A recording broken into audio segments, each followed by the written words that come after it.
গো, তাহলে ঢেউসাগর যাচ্ছি তো? দাঁড়াও, তার আগে একটু পেটে কিছু দিই, একটু পপকর্ন চাট খাই। পপকর্ন চাট? আবার সেটা আবার কোথায়? আগেরবার এমনি কর্ন খেয়েছিলাম, আচ্ছা পপকর্ন চাট। আচ্ছা, পপকর্ন নয়, sorry, corn chaat. Corn chaat, আচ্ছা ঠিক আছে। আচ্ছা, ও এইটা পপকর্ন চাট? হ্যাঁ, কর্ন এই কি কর্ন চাট? হ্যাঁ, পপকর্ন তো এখন হাত দেওয়া যাবে না। হ্যাঁ, বেশ ট্যাঙ্গি ট্যাঙ্গি ভালো। তুমি খেয়ে দাও। কেমন রে?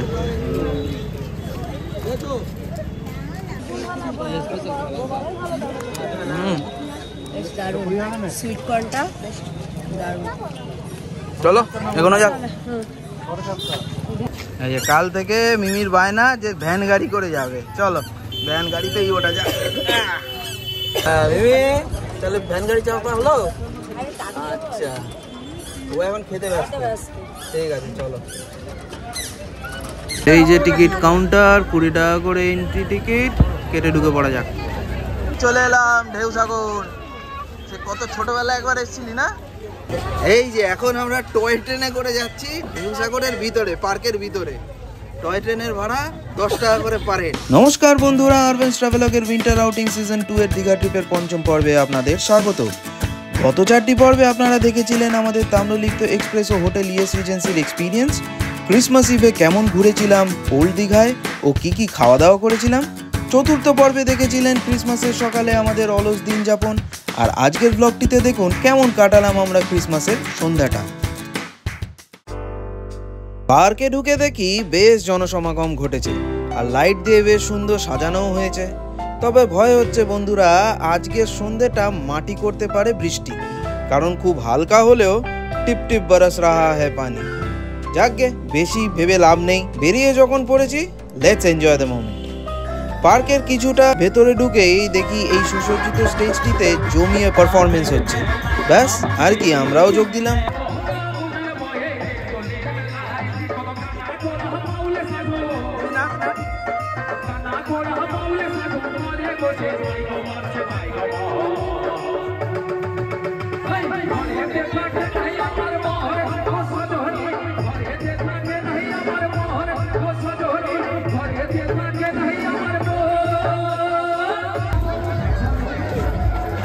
পাগল হয়ে গেছে।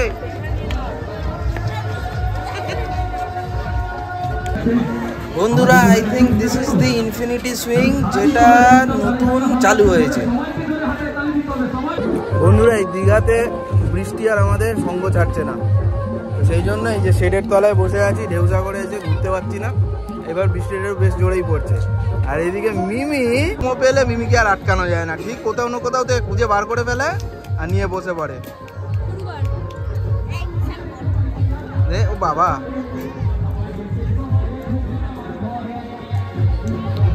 ব্যাস ও মোমো পেলেই খুশি। ওরে বাপরে, সর্বনাশ করেছে, আমি নেই এতে।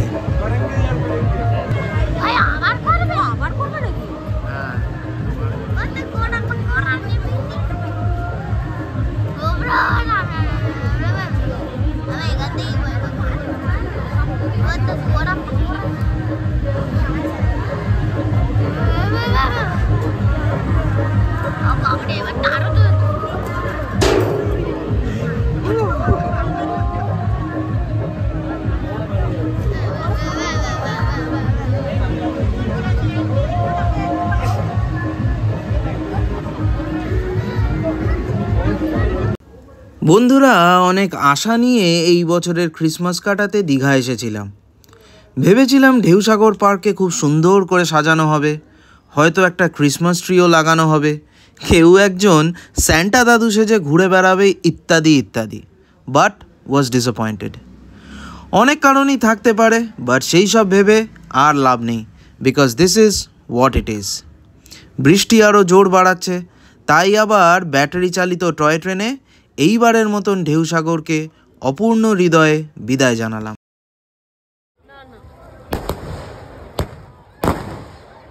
ঢেউসাগর কি ঠিকঠাক ঘোরা হলো?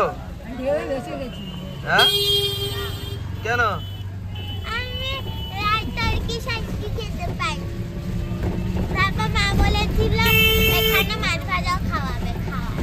সেটাও হবে না। এত এরকম বৃষ্টি করলে কি করে হবে বল? আমি আজ পর্যন্ত কোনোদিনও মাছ ভাজা খাইনি, বাট এতবারে ঝড় জল বৃষ্টি যাই হোক, মিমি ম্যাডাম যখন বলেছে যে মাছ ভাজা খাবেন তার ব্যবস্থা তো করতেই হবে। তাই ঠিক আমাদের হোটেলের সামনেই একটা মাছ ভাজার দোকানে সবাই চলে এসেছি, দেখি কি পাওয়া যায়। বাচ্চা খাবে? হ্যাঁ, দুটোই আছে। যা যা যা যা।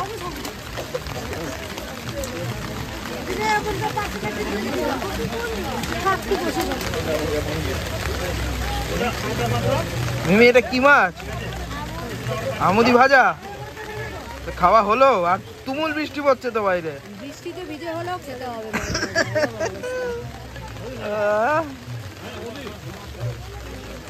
ভালো এমনি মাছটা।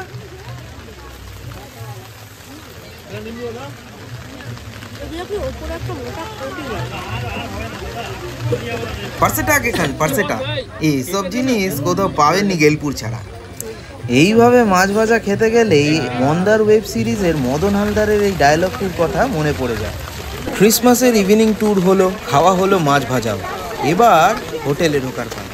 ওকে, সো রুমে চলে এসেছি আর মেঘা খুব খুশি হয়েছে আজ সন্ধ্যাবেলাটা ঘুরে।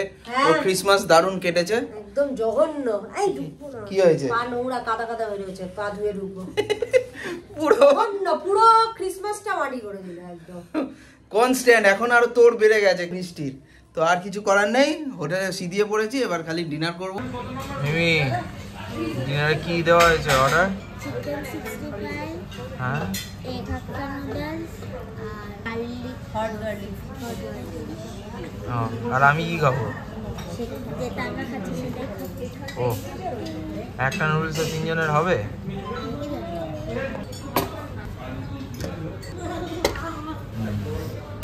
এইটা কি? এটা বোধহয় হট গার্লিক, তাই তো? গার্লিক, এটা চিকেন 65। এগ নুডলস এটা 65 কেন মিমি? আমি কি জানি। কষাটা মশলা খুঁজে বার করো তুমি। ও বাবা, চলো খাওয়া যাক। চাউমিনটা প্রথম কথা সরু চাউমিন, যেটা আমার খুব ভালো লাগে। একটু হালকা নুন কম লাগছে, বা দ্যাটস ওকে। আর দেখি এটা কি, এটা কিছু জানি হট গার্লিক দুর্দান্ত। আর চিকেন 65টা কেমন? এই চিকেন 65 এরকম আমি প্রথম দেখলাম। ব্যাঙ্গালোরে প্রচুর খাইয়েছিলাম। ব্যাঙ্গালোরে তো সব কিছুরই 65 থাকে, গোবি 65, চিকেন 65। তো এইটা